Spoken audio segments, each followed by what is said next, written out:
গল্প স্বামী কাজে অপারগ বলে। নীলিমা একা একা বিছানায় বসে একটি আয়নায় নিজের চেহারা দেখে যৌবনের জ্বালা অনুভব করছে। পরে বিছানায় শুয়ে বালিশ বুকে নিয়ে বালিশের সাথে যেন মিলামেশা করছে। সে বুঝতে পারছে না কিভাবে যৌবন জ্বালা মেটাবে। বিছানায় শুধু ছটফট করছে। এরই মাঝে নীলিমার ছোট যার নদী এসে নীলিমাকে এই অবস্থা দেখে লজ্জা পেয়ে চলে যেতে নীলিমা ডাক দিয়ে কাছে বসায়। এসে আবার চলে যাচ্ছিস কেন?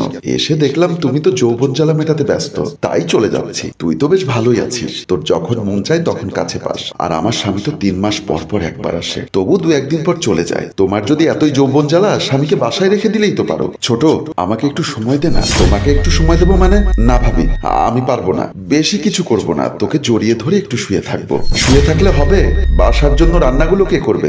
এখনো কত কাজ হয়নি, তাই নাকি? চল তাহলে দুজনে মিলে আগে কাজ সেরে ফেলি। রোহান বিছানায় বসে একটি বই পড়ছে। রোহান নীলিমার দেবর, সে বাড়িতে থাকে, চাষাবাদের কাজ করে। প্রতিদিনের মতো আজও নদী বাসার সব কাজ গুছিয়ে যথা সময় স্বামীর কাছে এসে বসে। রোহান নদীকে টান দিয়ে বুকে নিলে নদী বলে, আহা, এত তারা কিসের? সারা রাতি তো পড়ে আছে, আমাকে একটু সময় দাও। আমি কখন থেকে বসে আছি তুমি আসবে, আমি তোমাকে নিয়ে যৌবনের সাগরে ডুব দিব। ওদিকে নীলিমা রুম থেকে বের হয়ে ওয়াশরুমে যেতে রোহানের রুমে গোঙানির শব্দ পেয়ে থমকে দাঁড়ায় দরজায়। রোহান ও নদীর গোঙানির অডিও পেয়ে নীলিমা ফিল নিতে থাকে দরজা ধরে। নীলিমা পারছে না দরজা ভেঙে ভিতরে যেতে। এদিকে রোহান নদীর সাথে কাজ শেষ করে উঠে বসে। নদীও কাপড় ঠিক করে। এমন সময় রুমের বাহিরে কিসের যেন একটা শব্দ হয়। তারা একটু চমকে উঠে দরজা খুলে বাহিরে দেখে বাহিরে কেউ নেই। তাই আবার বিছানায় গিয়ে নদীকে জড়িয়ে ধরতে গেলে নদী বলে, এখন কাজ শেষ করে আবার এরই মধ্যে উল্টে গেলে আমার কি দোষ? ও বেটা যদি বারবার চায় তাকে তো আর ঠান্ডা করতে পারছি না, তাই আর একবার চাইছি। আমিও তো মানুষ, রোবট নয়।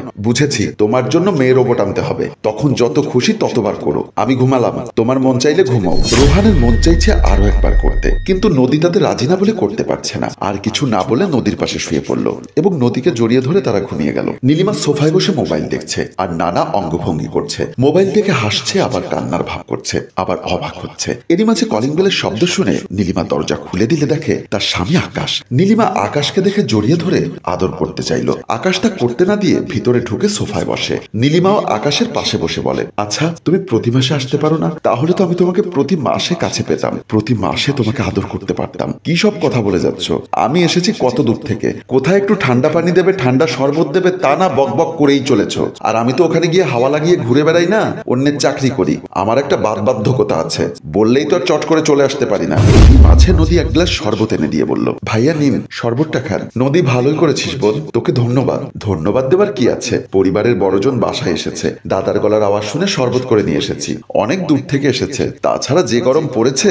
আমি রুমে গেলাম, আকাশ রুমে চলে গেল। ভাবি, আজ বাসার সব কাজ আমি করব, তুমি ভাইয়াকে সময় দাও। লক্ষ্মী বোন আমার। নীলিমা নদীর গালটা টেনে চলে যায়। রাতে ডাইনিং টেবিলে রোহান, আকাশ, নদী, নীলিমা, তারা দুই বউ দুই স্বামীকে খাবার তুলে দিচ্ছে। রোহান খেতে খেতে বলে, ভাইয়া এবার কদিন থাকবে? 3 দিনের বেশি থাকতে পারবো না। কেন ভাইয়া, কোনো সমস্যা হয়েছে? বলেছিলাম না, একটা হালের বলদ দুর্বল হয়ে গেছে, ওটা বিক্রি করে আরেকটা নিতে হবে। ওসব আলাপ তো পরেও করা যাবে, আগে খাবার শেষ করো। অসুবিধা কি? তোমাদের যেভাবে যা করা লাগে করো, টাকা লাগলে আমাকে বলবা। তবুও তো তুমি আমার বড় ভাই, তোমাকে তো বলা লাগে। আচ্ছা, কিছু খাবার নিয়ে নিব মাঝরাতের জন্য। আমাকে কি তোমার রাক্ষস মনে হয়? এখন খাচ্ছি আবার মাঝরাতেও খাবো। এরই মাঝে খাবার শেষ করে আকাশ উঠে চলে যায় রুমে। নীলিমাও পেছন পেছন চলে যায় আর রোহান খেতে থাকে। আকাশ রুমে গিয়ে কাপড় খুলছে আর নীলিমা বিছানা পরিষ্কার করছে। আকাশ বিছানায় উঠে বসে আছে। নীলিমা আকাশের দিকে তাকিয়ে আছে, কোনো কথা বলছে না। তখন আকাশ নীলিমাকে দেখে বলে, নীলিমা তুমি কি কিছু বলবে? ঘুমোবে না? শুয়ে পড়ো। এত তারা কিসের? সারা রাতি তো পড়ে আছে, এখন তো মাত্র ভাত খেয়েছি, একটু রেস্ট করি। তারপর তুমি কি চাও আমি বুঝি না মনে করেছো? বোঝই যখন তাহলে এমন করছো কেন? সবকিছুর একটা সঠিক সময় আছে, এত সময় আমি তোমাকে দিতে পারবো না। নীলিমা আকাশকে ধাক্কা দিয়ে বিছানায় ফেলে দিয়ে আদর করতে লাগলো। আকাশও আদরের প্রতি উত্তরে নীলিমাকেও পাল্টা আদর করতে লাগলো। তারা দুজনে বেশ কিছু সময় ধরে একে অপরকে আদর করলো। আদর সোহাগ শেষ করার পর আকাশ হেলান দিয়ে বসে আছে, কিন্তু নীলিমার উত্তেজনা এখনো কমেনি। কি শুরু করেছো? আমার উত্তেজনা বাড়িয়ে দিয়ে তুমি নীরবে বসে আছো। আমি কি করব?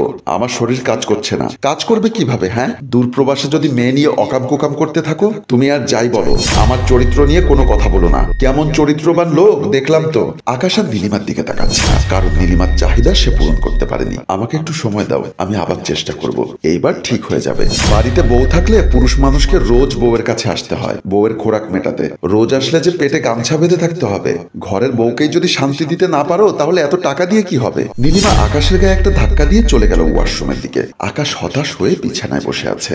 দর্শক, আমাদের এই গল্পটি যদি আপনাদের ভালো লেগে থাকে তাহলে লাইক, কমেন্ট এবং শেয়ার করে অন্যকে দেখার সুযোগ করে দিন। ধন্যবাদ। গল্পটির রচনা আয়ুব মাহমুদ টেম্পু, পরিচালনা রেজাউল কবির চৌধুরী ও প্রযোজনা FA নয়ন চৌধুরী।